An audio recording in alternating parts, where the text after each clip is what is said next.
Franck Ferrand raconte sur Radio Classique.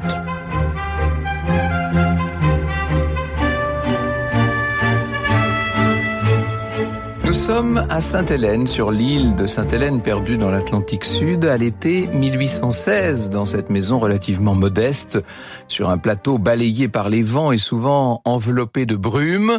Un homme qui a bientôt 50 ans s'agite au-dessus d'un billard. Il étale des cartes, des plans de bataille sur le feutre vert. Les boules du billard d'ailleurs lui servent de presse-papier. Cet homme, bien sûr, c'est Napoléon, c'est l'empereur déchu, fraîchement débarqué dans ce bout du monde, sur cet îlot rocheux. Il a été envoyé là-bas par les vainqueurs de Waterloo, bien entendu. C'est le plus illustre exilé de tous les temps. Il s'est empâti, son visage a vieilli sans doute, mais l'ancien maître de l'Europe n'a rien perdu de son orgueil. Et à sa manière, il résiste à ces geôliers anglais. Il maintient coûte que coûte un simulacre de vie de cour avec quelques fidèles serviteurs. À l'occasion d'une croisière spéciale, j'irai dans quelques mois à Sainte-Hélène pour célébrer le bicentenaire de la mort de l'empereur. Et je vous avoue que je suis assez impatient de découvrir les lieux. Il faut l'imaginer là, penché sur ce billard où il refait l'histoire et rejoue chaque scène des batailles qui le hantent encore et toujours. L'empereur ressasse son passé à table ou bien sous le chêne du jardin ou encore lors des promenades qu'il peut faire autour de la maison. On peut imaginer l'éclair de haine qui traverse son regard lorsqu'il évoque certains de ces hommes, leurs erreurs, leurs trahisons parfois. Un nom qui, sans doute, lorsqu'il effleure les lèvres de l'exilé de Sainte-Hélène, produit cet effet-là, fait naître l'amertume et le ressentiment dans le cœur du captif. C'est le nom de Jean-Baptiste Bernadotte, ancien maréchal d'Empire, monté sur le trône de Suède, quelqu'un qui a connu le plus incroyable des destins. Emmanuel de Lascaz, qui est présent sur l'île à l'époque et qui est l'auteur du célèbre mémorial de Sainte-Hélène, prêtera cette formule devenue célèbre à l'empereur. Il a été le serpent nourri dans notre sein.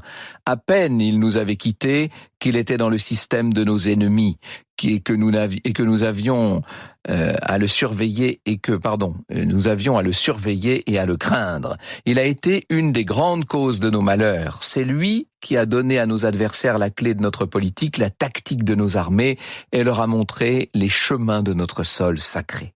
D'autres témoins vont peindre Napoléon peut-être un peu plus clément, mieux disposé envers son ancien maréchal. Quoi qu'il en soit, Bernadotte est longtemps resté associé, dans son pays natal même, à l'image du traître. Alors on va essayer de revivre cette incroyable destinée. Franck Ferrand sur Radio Classique. Il est né bien loin des frimas du nord de l'Europe, Bernadotte. Jean-Baptiste a vu le jour sous le soleil du sud-ouest le 26 janvier 1763 à Pau. 63, on est donc sous Louis XV, au moment, vous savez, du traité de Paris.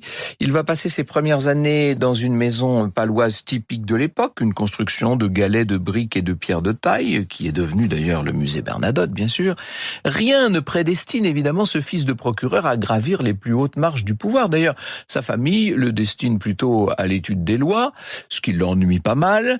Alors, à la mort de son père, quand il devient maître de son destin, l'adolescent s'engage dans un régiment d'infanterie. C'est assez fréquent, ça, à l'époque. Il va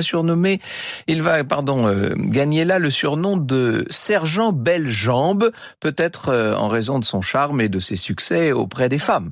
Il faut dire qu'il a belle allure, c'est un garçon élancé, à la peau mate, avec une cascade de cheveux sombres et ondulés. Son regard est vif, il a un nez assez particulier, en bec d'aigle, qui lui donne beaucoup de caractère.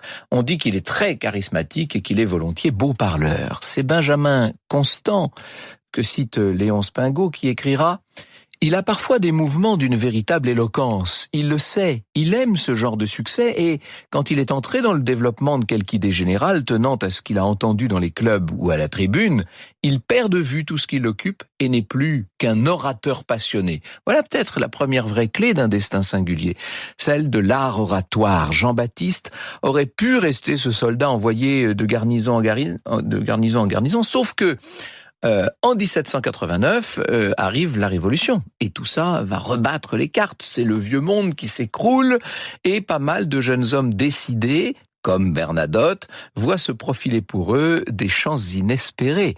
Il embrasse Bernadotte avec passion la cause de la Révolution. Sa carrière se met à prendre un tour singulier. Il est promu lieutenant, puis capitaine, et un jour général. On est là en 1794, c'est-à-dire qu'il a tout juste 30 ans, un petit peu plus de 30 ans. Il a eu, faut dire, pas mal de succès lors de la bataille de Fleurus. On lui demande à ce moment-là de partir pour l'Italie, se joindre aux troupes d'un certain général. Général, comment s'appelle-t-il celui-là ? Bonaparte. Jean Tullard, dans son dictionnaire amoureux de Napoléon, nous dit « Le 3 mars 1797, il rencontre à Mantoue le général Bonaparte. Le contact est glacial. Bernadotte raconte « J'ai vu un jeune homme de 26 à 27 ans qui veut avoir l'air d'en avoir 50 et cela ne me dit rien de bon pour la République. » Les chemins de ces deux hommes vont d'ailleurs bientôt se séparer. La carrière de Jean-Baptiste évolue. Il franchit une nouvelle étape puisqu'il est bientôt ambassadeur à Vienne, s'il vous plaît, où il va susciter la contestation en affichant sur la façade de l'ambassade un drapeau tricolore. Ça passe assez mal dans l'Autriche ultramonarchiste de l'époque. Le voilà rappelé à Paris et là il va surprendre son monde. Au mois d'août 1798, il épouse une Marseillaise fringante, une belle brune aux grands yeux noirs, à l'accent divinement chantant. Alors, bon, vous me direz ça pourrait n'être qu'un petit épisode de la chronique mondaine parisienne, mais ça prend une importance considérable parce que la jeune Provençale en question n'est pas du tout n'importe qui. Elle s'appelle Désirée Clary et elle est connue pour avoir, en son temps, été la fiancée de Bonaparte. Franck Ferrand sur Radio Classique. La nouvelle Madame Bernadotte Désirée, donc, a été jadis promise à Bonaparte. Et ensuite, il lui a préféré Joséphine, vous savez bien. Mais on dit qu'il aurait gardé une certaine affection pour sa première fiancée, tendresse dont on ne sait pas bien si elle va valoir à Bernadotte la jalousie ou la protection du grand homme, peut-être les deux. Alors, il y a plus encore, la sœur de Désirée, Julie, a épousé le frère aîné du général Bonaparte, le fameux Joseph. Bernadotte se rapproche donc beaucoup là du clan Bonaparte. C'est un mariage qu'il fait entrer d'une certaine manière dans le clan.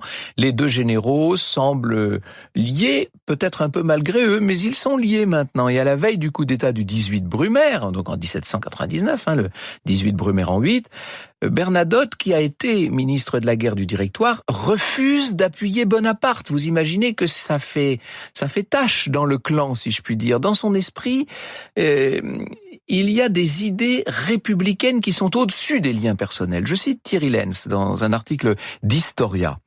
Lors du coup d'État du 18 Brumaire, nous dit Thierry, Bernadotte est resté à l'écart, tentant même, selon certains témoignages, de s'opposer à la prise de pouvoir de son rival.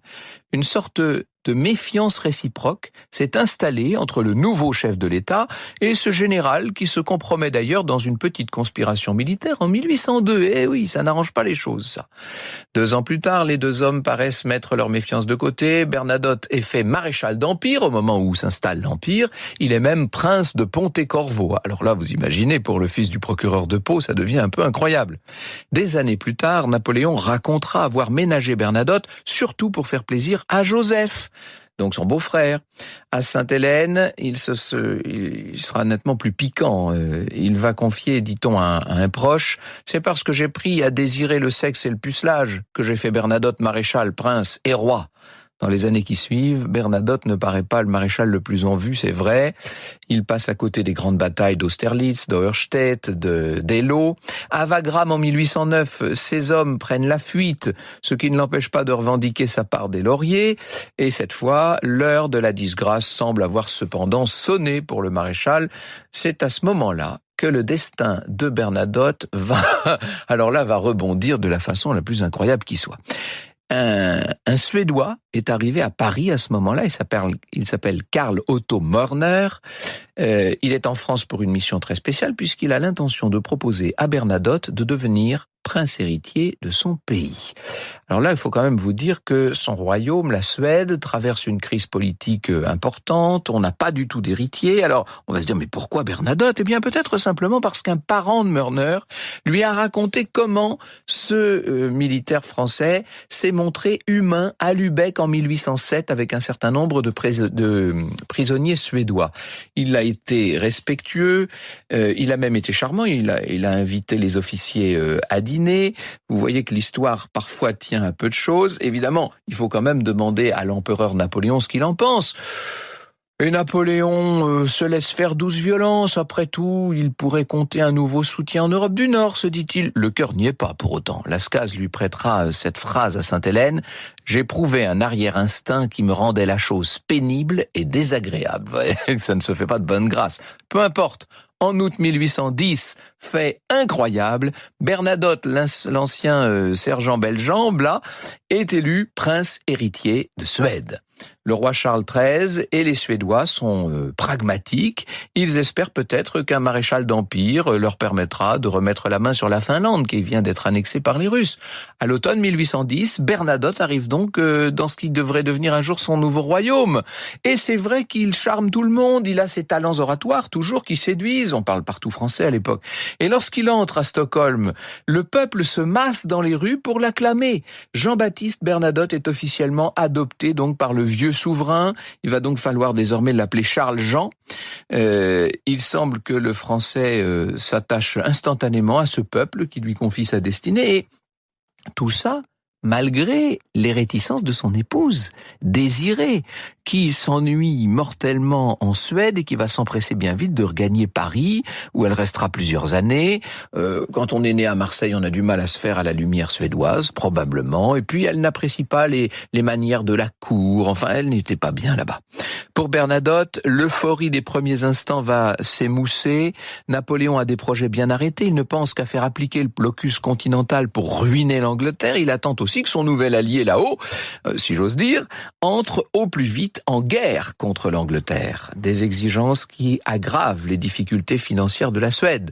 Le nouveau prince confie son embarras dans une lettre à Napoléon. « J'avais toujours espéré, écrit-il, concilier les intérêts du pays que j'ai servi fidèlement avec ceux de la patrie qui venait de m'adopter. À peine arrivé, j'ai vu cet espoir compromis. » Vous voyez où va se trouver le problème. C'est Franck Favier qui commente « L'empereur ne répondit pas. Napoléon commit ici une première erreur psychologique à son arrivée en Suède. Isolé, Charles-Jean semblait vouloir de bonne foi travailler du mieux possible à un rapprochement entre la France et la Suède. Convaincu d'avoir rendu de grands services à son ancien pays, il en attendait un certain nombre d'égards. En ne lui répondant pas, l'empereur le vexa inutilement et le jeta dans d'autres bras. » Franck Ferrand sur Radio Classique. Alors rien ne va plus entre la France et la Suède, et surtout entre Napoléon et Bernadotte. Bernadotte qui se rapproche de Saint-Pétersbourg, qui abandonne l'idée de reprendre la Finlande aux Russes, et qui lorgne désormais sur la Norvège, qui à l'époque est propriété du Danemark. Le prince va bientôt devenir régent, puisque le roi est très âgé et malade, et il en profite pour ménager tous ses partenaires. C'est un homme prudent, il entend bien s'asseoir pour longtemps sur le trône de Suède, et si sa femme Désirée doit lui sembler bien loin, sa présence à Paris pour autant ne lui est pas moins utile, puisqu'elle va jouer pendant des années un rôle, on va dire, d'espionne, mais aussi de messagère, en tout cas de médiatrice entre son mari et son ancien fiancé devenu empereur des Français. Un événement va accélérer le passage à l'ennemi de Bernadotte, puisque les Français qui considèrent que le blocus est trop timide décident de prendre le contrôle d'une province suédoise. Alors ça vexe profondément Bernadotte, qui écrit à Napoléon qu'il accepte mal d'être traité en vassal. « Votre Majesté commande à la majeure partie de l'Europe, mais sa domination ne s'étend pas jusqu'au pays où j'ai été appelé, lui écrit-il. » Autant vous dire que là, le lien, si tant est qu'il y ait jamais eu lien, en tout cas ce qui pouvait unir les deux hommes, est définitivement brisé. 1812, Bernadotte fait un pas décisif en s'alliant au tsar Alexandre Ier, et alors que la guerre franco-russe menace, le Béarnais prodigue ses conseils au tsar. C'est André Castelot qui nous le raconte, qui cite cette lettre envoyée à Alexandre. « Il faut éviter les grandes batailles, écrit Bernadotte à l'empereur de toutes les Russies. Travailler les flancs de l'ennemi, l'obliger par là à faire des détachements et le harasser par des marches et des contre-marches, ce qu'il y a de plus fâcheux pour le soldat français. » On n'est plus très loin de la trahison, là quand même, faut bien dire les choses. La dernière lettre de Bernadotte à l'empereur en mars 1813 augure d'ailleurs de la suite des événements. « En politique, sire, lui écrit-il, il n'y a ni amitié ni haine. il n'y a que des devoirs à remplir envers les peuples que la Providence nous a appelés à gouverner. Il parle vraiment comme s'il était né roi, ce Bernadotte incroyable, qui s'engage dans la coalition contre la France. L'un de ses discours enflammés à ses hommes va mettre Napoléon hors de lui. Bernadotte y appelle ses soldats à se libérer de l'envahisseur qui enchaîne leurs frères, leurs femmes et leurs enfants. Vous imaginez ça? Je cite encore Franck Favier. Charles-Jean, puisque c'est maintenant son nom, avait agressé personnellement l'empereur qui répliqua immédiatement en déclarant le 20 août la guerre à la Suède et en ordonnant la publication de la proclamation dans les journaux de Paris. Les portraits du traître furent aussitôt enlevés de tous les lieux publics et son nom rayé du tableau civique de Pau. Dès lors, c'est l'inéluctable. Que voulez-vous? Et tout va très vite. Bernadotte remporte une première bataille à Grossbeeren. Il est là opposé à Oudinot. Au mois d'octobre, il participe à la grande confrontation de Leipzig, qu'on appelle la fameuse bataille des nations, vous savez. Il ne s'engage pas directement dans la campagne de France, c'est vrai, mais l'Empire n'en vit pas moins en France ces derniers instants. Napoléon abdique, première abdication en avril 1814, et Bernadotte, désormais, nourrit une ambition à peine croyable. Il se dit, après tout, maintenant qu'il est sur le trône de Suède, et s'il succédait à son plus vieil ennemi. Franck Ferrand sur Radio Classique. Bon, disons-le clairement, les espoirs de Bernadotte, ses intentions de remplacer Napoléon font long feu. En France, il est avant tout un homme, un maréchal qui a trahi. Bernadotte va désormais devoir se concentrer sur son nouveau royaume, un royaume élargi, puisque grâce au traité de Kiel, Bernadotte a obtenu l'annexion de la Norvège. En 1818, à la mort de son père adoptif, le roi de Suède, il va officiellement monter sur le trône sous le nom de Charles XIV Jean. Long règne pacifique et fructueux qui s'ouvre pour la Suède et qui a laissé dans la mémoire des Suédois un excellent souvenir, pour tout vous dire. Le nouveau souverain se lance dans de grandes réformes. On dit notamment que c'est lui qui dessine les bases de la Suède moderne. Le français est à l'origine d'une nouvelle dynastie, puisque son fils Oscar lui succédera à sa mort en 1844, et que près de 200 ans après l'arrivée triomphale du Béarnais à Stockholm, ce sont toujours ses descendants, qui occupent le trône de Suède.